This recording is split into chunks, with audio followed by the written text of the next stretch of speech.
Hey everyone, the State of Play just ended and there were some great JRPGs announced, and I just wanted to talk to you about them quick here. So starting off with Digimon Story Time Stranger. I absolutely freaking loved the Cyber Sleuth games. We had Digimon Story Cyber Sleuth, and then we had Digimon Story Cyber Sleuth Hacker's Memory a few years ago, and those games were absolutely incredible. Definitely my favorite monster taming games of all time. I was so excited a little while back to hear that we are going to be getting not only another Digimon Story game in the same vein as those two games, but one coming this year. And thanks to this State of Play, we now have a release date.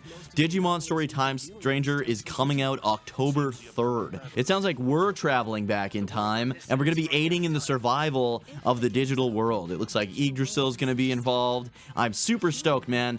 The biggest complaint I had with the last two Digimon Story games was that there was little to no time spent in the digital world. So this one, we're literally like preventing the end of the digital world, which means we're going to be spending a lot more time in the digital world. I remember hearing when they first announced this game that it's probably going to be about 50-50 in the real world and the digital world, so that it's going to be super awesome. If you love games like Pokemon and you've been wanting more from the Pokemon series and been feeling as let down as I have been by that franchise, definitely check Digimon Story Time Stranger out when it comes out on October 3rd. It will not let you down. If it's anything like the last two, it's going to be an incredible JRPG. Next up, another big JRPG, of course, is the Final Fantasy Tactics Ivalice Chronicles remaster. So it's a little bit more than a remaster and also a little bit less than a remaster. It looks pretty much the same as it did on the PS1. The biggest difference here, widescreen, and it cleans some of the character artwork up. It's voice acted, it looks like. I never played the PSP version. Maybe the PSP version is voice acted. Not too sure. I grew up playing the PS1 version, never really played the PSP one, but we're likely going to get all the improvements that the PSP one made, as well as the extra job classes that it added. And it looks like they're going to be adding some story elements. So you can play this in two different ways. They're allowing you to play the original, how it was originally, no changes to the story, nothing like that. And then they're allowing you to play it with the enhancements, they're calling it, to the story, to the visuals and all that. So I'm glad that you're able to play however you want. They're giving the player that choice, which is pretty sweet. It's also nice that people are going to be able to play Final Fantasy Tactics again. It's going to be more accessible for people who have always wanted to try this game out. Now they can finally get their hands on it without having to try and play it on like a PS1 or just emulation or something, because not everybody knows how to do that kind of stuff, right? So super stoked for the Final Fantasy Tactics remaster coming out September 30th. And then next up, we've got Ninja Gaiden Ragebound. I've been talking about this game for a little while.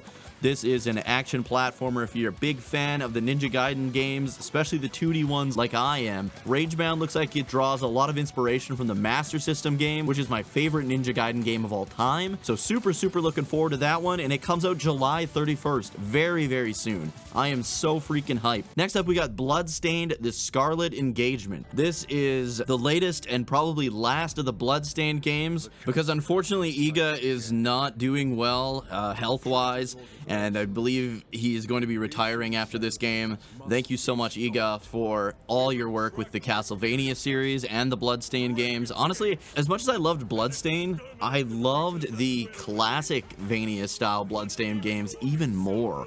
So this one's more in line with the more modern Bloodstained games. Looks really good. Looks like it's going to be incorporating some co-op. One of my favorite Castlevania games to play was Castlevania Harmony of Despair, which was like a friggin' 8-player or 6-player co-op Castlevania game, and it was really fun to play with friends. So I cannot wait to play this Bloodstained game co-op with friends. It's going to be an absolute blast. If you've enjoyed any of the Castlevania, Metroidvania style Castlevania games like Symphony of the Night, Aria of Sorrow, any of that stuff, or if you're into other Metroidvania games and haven't played the Castlevanias, first of all, check them out. Second of all, I hope you're looking forward to this new Bloodstained game. It doesn't have a release date yet, but it's coming soon. You can wish list it right now on Steam. And the last game I wanted to talk about was Silent Hill F. This game looks creepy as hell. It looks really good. It looks really, really well done, which is good to hear because the Silent Hill franchise has been kind of in the dumps a little bit lately.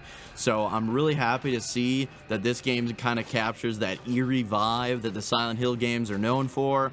It's definitely made my skin crawl a few times watching this latest trailer, and my biggest kind of curiosity is how this ties in with the actual location of Silent Hill. But at the end of the day, as long as the game's good, that's really all that matters. So yeah, you can check out Silent Hill F coming out September 25th, just in time to be played through October. I hope you guys enjoyed this video, kind of recapping some of the games that I'm the most looking forward to from this state of play. Let me know if there's any games that I missed, any games you're looking forward to. And the only downside, I guess, of this whole thing is that Digimon Story Time Stranger comes out the same month as Dragon Quest 1 and 2 HD 2D Remake, which is a little soul-crushing for me. It means maybe I can grab Digimon Story Time Stranger the day it comes out, but I'm not going to be able to play it probably until next year or until like December at some time. Whenever I finish Dragon Quest 1 and 2 HD 2D Remake, I'll be able to then start Digimon Story Time Stranger, but Dragon Quest takes priority here. So yeah, a little disappointed that Digimon Story Time Stranger comes out so close to Dragon Quest 1 and 2 HD 2D Remakes release date, but other than that, absolutely good news all around. Hope you guys enjoyed the video. If you did, please remember to like, subscribe, turn notifications to all, and I'll catch you guys in the next one.